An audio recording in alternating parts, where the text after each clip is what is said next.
Geelong West Cricket and Football Club, 10-16-76. Lead Thompson, 4-6-30. As we see young Graham Hogan pick the football up in the centre of the ground to start proceedings for the last quarter. If you want to ring Ray Edwards out there at Crow Village, don't ask me why you want to ring him, but it's 751-666. Ray's not a bad bloke. The only thing that we've got against Ray is an umpire. Oh, our director's fair dinkum. I reckon he's on something. There he is. Anyway, the ball's been forced down to the Thompson forward line, where we see the ball go out of bounds in front of number 5 for Thompson, who is Anthony Lamb in the forward pocket. And don't forget, listeners, to Corio Village News Agency, the one-stop shop for stationery, cards, all that sort of thing, printing, is Shop 27, Corio Village out there. So give Ray Edwards a call, won't you? Justin Ladder it is, the big fella. Booms it onto the left foot, and Muzzer Scott does it easy. Nice chest mark at half-back for the Cheetahs. Members side of the ground, as we see now. He's waiting for a bit of movement up on the centre wing position. Richard Neal gave him that option. Over the top, Wigmore couldn't hold the leather. It was Beekman's actually. That's one of my golf shots. Ian Alley. He couldn't. A windy woof.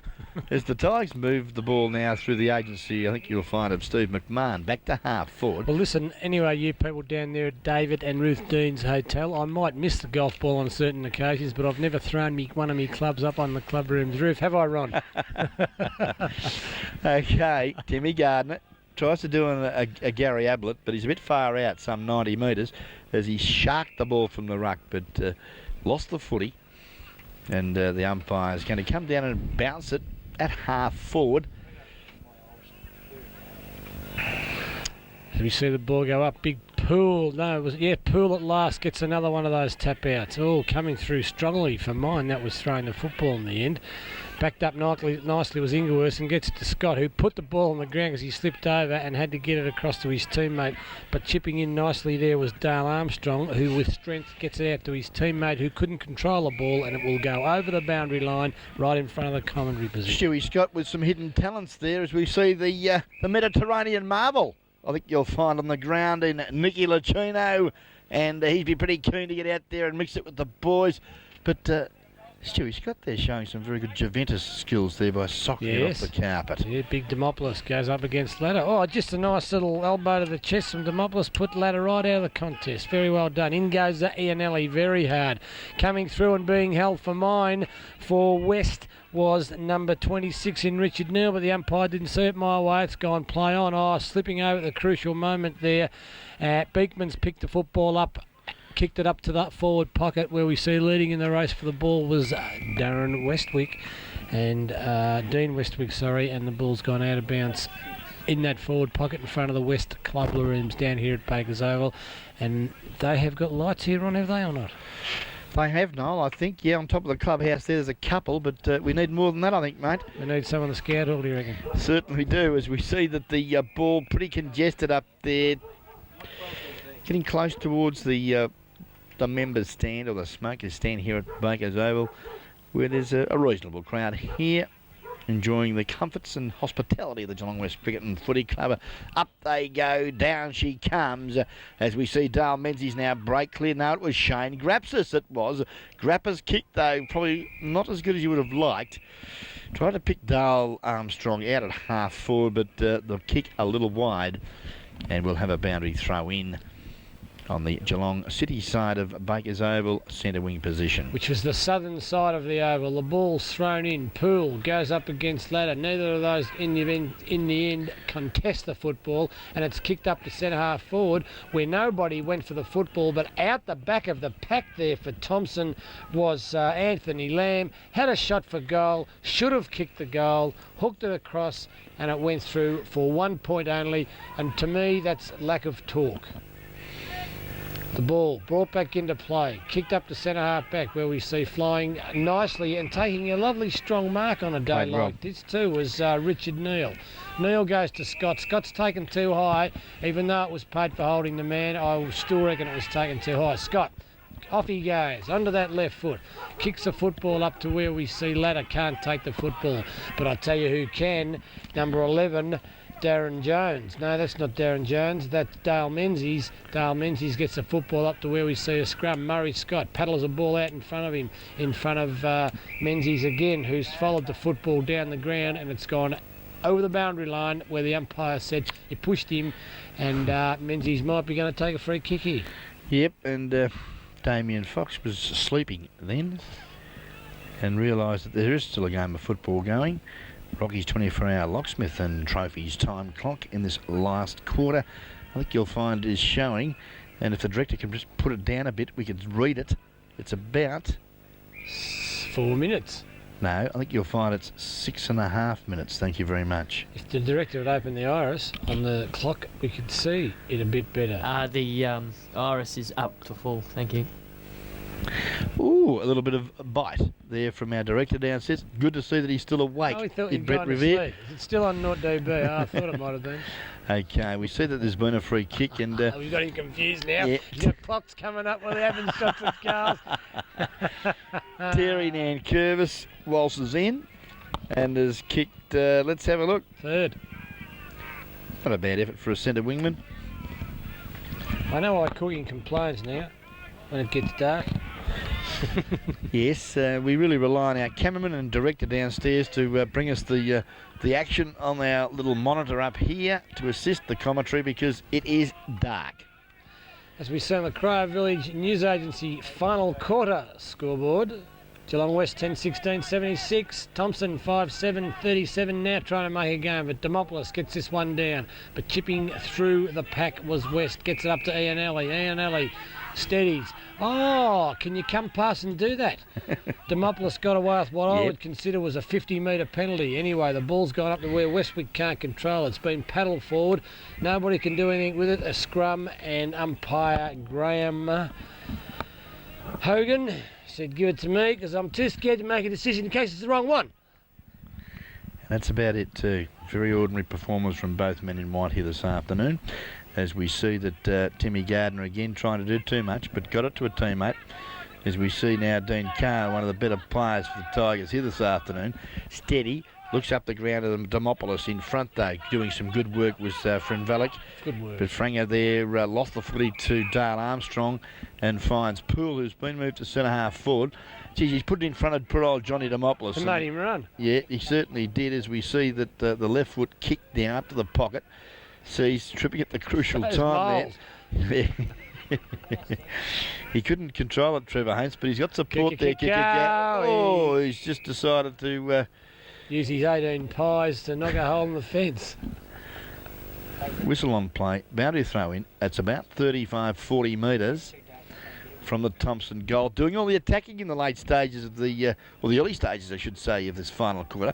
And to their credit, doing quite well. Lucino, the Mediterranean marvel, on the ground for the Cheetahs. Gives it to Wigmore, having a run on the ball. Left foot kick, a good one. Will it sit for Hogan? Clash of bodies here. Oh, but good work there from Timmy, the dash of Timmy Gardner. But unfortunately, Noel, when he's come across Hogan, he beat him to the footy, but he's kicked it off the carpet. Sandwich. He's popped it right over the backyard there of number 26. What's the name of that street down there? Waratah, is it? Absolutely no idea. But how long have you lived in Geelong? See, I was brought up in this neighbourhood. Well, I'm very disappointed, Noel, that you don't know that name of that street. But needless to say, the Cheetahs get the easiest of free kicks here this afternoon. Compliments of Tim Gardner, and it's Brett Wigmore with the footy. Okay, Wigmore kicks the ball up where we see Glenn Denning push his way out of the pack and not be infringed against, which was a bit of a surprise to me. No, it's not a surprise. I understand how they're umpiring now. Is that what you call it? Look, I won't even get an under 15 game next week after the umpire's advisor listens to my criticisms today. It's life though, isn't it? Okay, Demopoulos pushes this pack aside. Nobody can do it. He's on his hands and knees in there, crawling around like a baby, but he couldn't get the football out anyway. As we see going down was Ingewersen, was it? And he's been pinged for holding the ball, and he was the only man, Ingewersen, in my opinion, that was having a go at the ball. Certainly was. Tigers now, opportunity. Into attack they go, but Kikakowie, he's in front. Couldn't handle the ball cleanly, but he got good support there from his teammate. I think you'll find it was Justin Ladder down there. No, it's not that he's got the ball now. It must have been Trevor Haynes that brought that up. Can't be. He's picked it. Paid the advantage. Good umpiring. Okay, he's been pinged with the football, and that's a free kick to number 29. Umpire, he got rid of the football and was thrown. Well, some emotional reaction there from our commentator. Did you see what happened? No, couldn't see a thing because Sean Cannon again. When you handball the football away and then you swung after you handball the football, is that fair? No. Demopoulos can't do anything with it, and there's been an infringement against Beekman's. Demopoulos will take it, and I guess you could look at that as saying that's a fair decision. I'd call it Chevy. Demopoulos has done it all day, and he elbows him in the chest, and Beekman's reacted and went, and the umpire thought, well, he just must have been clearing his throat. Yeah, he's gone sideways. Come out here to his teammate in Dale Menzies. Dale Menzies, Ron's not happy with the umpiring, and I was just about on his side. Menzies kicks the ball into the centre of the ground as we see the pack fly. Nobody can take a mark, but I tell you what, the cranium's in there fighting hard for the football. So too was Westall. It could be on there in the middle there, Ron. You just keep your eyes on that as I see Darren Bradbury with the football. Kick the ball out to the leading number 29, who's dropped a bad mark, Westwick, being cleared this time by Thompson in defence as we see that man on one leg, Dale Armstrong, limping badly, but he gets a good kick down at the centre-half forward position. Coming through there was Latter. Justin Latter gets the football out to the wing where a bloke's taken one of the easiest marks, the hardest possible way you can take it, Ron. Yeah, but Gavin, he kicked it to the coach who didn't want it. He fisted it up in the air. Well, I've seen it all. Deary me. Yes. Well, it probably is a bit of a circus here this afternoon as we see that... here comes Pearl. Yeah. And he's kicked it off the carpet. Too good footy. Young lamb. One way. Which way? Yeah. That way. Yeah, I'll give it to you, Colin Pearl. said, I don't want it. And he gave it to Pearl, who said, Jesus, what do I do with this? And he just kicks it down to the pocket very ordinarily. Thanks. And Brett Poole not fit, starting to cramp up. And he's had no reason to cramp up for mine. No, you're right. He probably hasn't really been that mobile today. As we see the ball brought in, nobody can pick the football up, and as that Haints again, yes, Haints sees the ball over the boundary line, and we'll have another throw in that forward pocket for Thompson. Time clock ticking away. Still there's 39 points the margin. Geelong West Cricket and Footy Club's favour. Beaten, well collared, nowhere to go, and another throw in. Yes, there he is, the captain coach on screen of the West Cricket and Football Club. The ball comes back in. This time we see Poole with a big thump, but he thumped it straight down the throat of Franger. Franger gets the ball right across the other side of the ground where we see Ingerworth played a fantastic game. Handball was well picked up in the outcome of all that by Richard Neal, who's also been a good player. He gets it across to his teammate, who's fighting on very hard there under... He looks like he could end up beating three of his opposition players here, and he's been given one behind play too, was Alan Craig. Anyway, the ball comes out to number 45 for Thompson. Obviously a new player on the ground. No, that's Peter Hall. He's been on all afternoon, Noel. Number 31. Number 30. The Hogan's Heroes goes to half forward. The leader for Western Wick. Lovely to the Mediterranean Marvel. Who has pumped it through? He's paid it. You've got to be joking. Oh, they're going to tear the house down over Well, Nick there. Lacino should sue the umpire, fair dinkum, because it's cost his opportunity to get his name in the paper. The kid's been on the bench all day, and that's what thanks you get. It's not fair, is it? But that's football. The ball comes out where we see Demopoulos doing battle there with Ingerworth, and Ingerworth's taken out of it by Gardner. They get it across, comes back to Gardner in front of the scoreboard. Oh, and the hip and shoulder missed. Latter. Can he pick it up? Yes. Like a rover. Onto that left foot, which is his natural boot. Kicks it up there where we see a head-high tackle for mine not being paid. West with the football through the agency of number 25. in Brett Wigmore, and the ball's been kept into play, Ron. What happened? Oh, well, there's been 5 free kicks let go, and Hags, the umpire, has said, well, Jesus, I better blow me whistle and go and see if I can bounce it. He's as interested as what I am, I think, at the moment. It's a nice throw up anyway. Yeah, you got that right. Yeah. Gardner deliberately pushes it over the boundary line, but he won't have enough guts to make that decision, will he? Yeah, very ordinary. Well, if they're there, they've got to be paid. Why have the rule if you don't use it? Anyway, Beekmans gets the tap down. Coming through strongly there for West. Oh, now, was that too high? Well, yeah, it probably was, but... Can you understand why the players are getting frustrated? The player tried to break the tackle too, and he still got the ball. But yeah, the tackle was a little rash, and I think it looks like Demopoulos again. Yeah. And I think a few of the boys have had enough of Johnny Demopoulos today because of what he's been able to get away with. But he's done well, though, the big fellow. He's one of the better players for the Tigers. He pumps it up, and I suppose if the umpires allow you to get away with it, well, you continue to do it, don't you, Noam? Yeah, there's no doubt about that. As we see a scramble on play in the middle of the ground, and umpire Damien Fox said, "Give it to me, boys, before we get carried away." He's in there using his hip and shoulder, the umpire, too. Yeah, I don't know what's happened over here on the boundary line, but trainers there running to assist somebody. Tripped over the esky. A player did. Well, there you go. As we see number 27 for West. There's one behind the plane. The umpire has picked it up, and I would say if he does not make a report there, it's very ordinary umpiring because he saw what took place, and so did Noel Fanning. Did he bring the pen out? He did not. Anyway, up front of the club rooms, we see the ball being thrown back into play. Beekmans gets a tap across the centre forward, coming through sweetly and being held without the football for mine was that player number 6, Darren Bradbury, who was the ball was just let go, and the ball goes back over the boundary line in front of the past players. Ron, the past players must be getting frustrated. Yeah, well, they've seen a great last half of football. West have kicked 1 goal 5, and Thompson have kicked 2 goals 2, so it's been pretty enlightening stuff here this afternoon. Ball now to the scrag, I think you'll find on the right side of his body, punts it up there. Good work, Stewie Scott.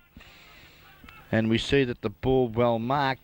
Brett Wigmore, I think you'll find. No, it's related? Murray Scott up there on the forward line. Are these blokes related? Stuart and Murray related? Yes, they are. Brothers? Cousins. Cousins. Right, thank you.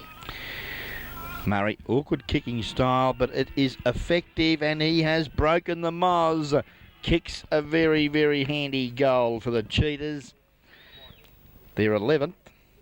Murray Scott's first. That's only their second goal since the second quarter. Do you know that? Very good. I just mentioned that they kicked 1, so yeah. You weren't listening, were you? I wasn't. Okay, well, Cry Village nothing's changed. No one listens to me anyway, Fenno, so don't worry about it. Why be different? Cry Village News Agency. Final quarter scoreboard shows Geelong West 11-17-83. Thompson 5-7-37. Time clock is ticking away, isn't it there, Brett? Thank you very much, Rocky, and that lovely Corio Village time clock. 17 minutes were gone. Trophies, locksmithing, shoe repairs. Good on you, Rocky. Poole's done a leg as he kicked the football. That's how fit he is. But Cowie Good on you, Scotty. Look at him. caught the football. He ran 45 miles then and got away with it. Oh, well, that's fair enough. If you can get away with it, do it, eh? That's what I say. That's it. Demopoulos is in the fray of Anyway, things Nicky again. Lacino, the pizza man, and he's into it too, Cowie, with a couple of his teammates. Now, Demopoulos should be sent from the ground for that. Thank you very much. Anyway, Murray Scott was legged, but it was let go. Kicked back into the centre of the ground. Played on for mine too, number 45 for Thompson in Peter Hall. He gets the ball out to the wing where a West boy was held. Play on, said the umpire. Gavin Ingsworsen, but unfortunately for Gav, he lost the ball, but his teammate's been given a kick out there on the centre wing. And Payback. Gavin's going to go and get the ball for him too. Tell you what a lovely bloke he is, Gavin. Right? It's fantastic. Yeah, it's the beat. The little beat. Beaten now, up to half forward. Up they go. Down they come. Oh, Gardner bursts through. Shows some toughage as his kick, though, is pretty ordinary. Yeah. I've heard of roughage, but I've never heard of toughage. Well, we needed something to spark this particular boring last half of football up. And I tell you what, fellas, it is pretty ordinary. Gardner gets it across to Menzies. And the ball comes back to that number 29, straightens up on his left foot and kicks it out of bounds on the full from directly in front, 13 3/4 of a metre out. I think he saw his mate from 3 years ago in the past players stand and thought he'd give him a kick. Well, he hit him on the chest. Okay, the ball's been brought back into play. Up they go. Nobody can take the mark. Scott tried to take one from the back of the pack. The ball was kicked straight up in the air where we see, was that Gardner? Punch it over the boundary line. Number 30. So now I reckon it's time we had a drink. Pop over to the bar and say good day to Dino there, or I should say David and Ruth.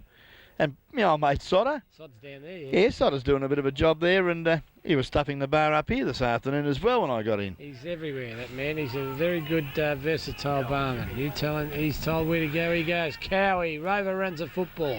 But he's ably backed up by his teammate. Richard Neal it is. Richard Good work, Neal. Richard. And he's looked there for another light-headed player, and that's Darren Bradbury. And Braddles, she's got the plenty of hair on the back, but not so much on top. But don't worry, Darren, I'm a bit the same as you, son. So, you know, it happens, doesn't it? It's a Rex Hunt. Rex Hunt haircut. Okay, well, now the ball is on the adder or commentary side of the Bakers Oval. We've got Demopoulos and Beekmans. Beekmans wasn't really interested as we see the ball now with Franvelik. Fran can't pick it up, but he still works there. He's fighting Ingersworth there for a minute. But Gavin said, get out of me way, will ya? Umpire whistle on play. I tell you what, that Franvelik, Jason Franvelik, I tell you, he's a pretty big boy, isn't he? For a halfback flanker. He is. Very, very big fella. Moves pretty well. He's very quick over the first 10 as the ball now at half forward for the Cheetahs. Timmy Gardner in there working hard. Over the top goes Dale Menzies. Peter Hall picks the footy up, tries to suck the umpire in, but the umpire right on the job. And Pete, you can't do that. And we wait now. Boundary umpire, lovely crop of hair he's got too. The throw in. Not a bad one either, young fella. As we see there, the Hogue. The Hulk Hogan's hero thumps the ball towards the west goal. No one can take the ball cleanly because it is a little slippery, and I suppose they're getting a bit tired because when you live on pies and beer all week, it catches up with you in the late stages of the last quarter. It certainly does. Up the ball goes. Nobody can get the tap down, but coming through strongly there for West, trying to get the football. Beautifully taken away that time through the agency of Dale Menzies, but his kick, he tripped over a worm. Tunga Neil, mate. Tunga. Wonder how he got that nickname. Oh, well, there's got to be a story to that. I don't want to know. Anyway, he's paid it down the ground. Oh, he fell over. He's paid it down the ground, though. That's the way it's been going all afternoon as we see the cranium just take the mark. And coming back to take the kick, we have Hogan's heroes. Jimmy Hogan. Jimmy, have a shot, mate. You're only 70 out. Hogan, what am I going to do? I'm just going to bomb it up there, see what happens, see if I've got a fantastic forward. There's no one up there to do it. Denning tried but couldn't. Comes out to where we see a player dispossesses the football, drop the football for mine. And should be penalised. Now he has been. Third option. You were given plenty of chances to get rid of that football there, Brett Wigmore, and you took none of them. Don't complain, the umpire was right. Yeah, for the first time of the afternoon, as we see now that the Thompson side goes short to Gardner. Johnny Demopoulos, gee, he did that well. He did. On the left foot, punts it up there. Oh, man, Curvis has got to get a kick there, and Tunga just infringed prior to the ball entering the 10-metre circle around his head, and Harrison it is, gets the free kick. Skinny Harrison's son, Marcus. Oh, he balked the pack. Big Dommer. Wasn't bad either. Whoop. That's an easy mark there, dropped by Yeah, Trevor it was a Haynes. mongrel punt though by, Harrison or his big fella Demopoulos, and it's allowed now Haynes to recover. And yeah, well done, Trev. Did well too. Got it out to Scragger, who's done a fair Played a job. fair game. Yep, yeah, Scrag. Pretty reliable in defence. Yeah. Got a teammate out there wide. I think it was Beaton who kicks the footy up there to centre winning position. Now Beekman's quick kick. Good work. Under a bit of pressure. Yeah, good decision. Had to bring us down, and conditions are a little bit tough here today, I suppose, which makes it a bit awkward for the players. Rain just tumbling down a little again. As Dale Menzies cool. Kicks around the corner. No one can really trap it at the present time, and there's been a whistle on play. Push in the back, I think you'll find. And young Beaton gets another touch of the leather. Goes inboard to Alan Craig. And this Greg says, thank you very much, and I'll just kick it on my right foot. Well done to the Mediterranean Marvel, who made good position at half-back. Plays on, looks there to Tunga. Does it nicely too, Tung. Off he goes. Goes right back from whence it came. But it's come off all right. It doesn't matter, because I tell you what, Scotty Cowie read that football sweetly. Kicks it to half forward. Now an opportunity. Get out of me way, because I'm coming through, said Gavin. And Gavin does it sweetly with a drop punt pass. Why don't you run at the ball and catch it? Yes, he probably should have, but he's got a soft free kick anyway, so... He shouldn't have got that. He didn't run at the football. Well, Foxy, it's his related. Got to be. You got to run at the football and catch. You could have caught that on his chest. You could have taken a chest mark.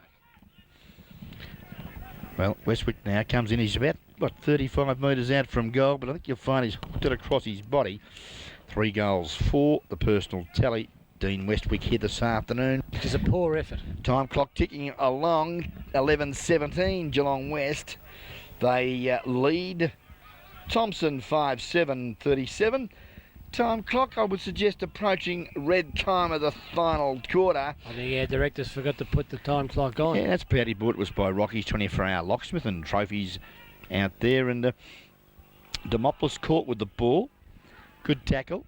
As we see, there we are, 27.5 minutes gone. Thompson an opportunity here. As we see there, young Lamb ignored the run there of Dench. But it was, it come off because the kick was being well marked. Terry Nankervis, who loves to kick a goal. This would be his fourth, too. Well, he's only, 30 metres out. There's the siren to complete the game, we'll call it. Well, it's completed your boredom for the afternoon, right? Yeah, nice goal, Terry, and shakes the hand of the Mediterranean Marvel as the siren has completed another game of GDFL football for the 94 season. It's round 12, of course, and, the Geelong West Cricket and Football Club now pick up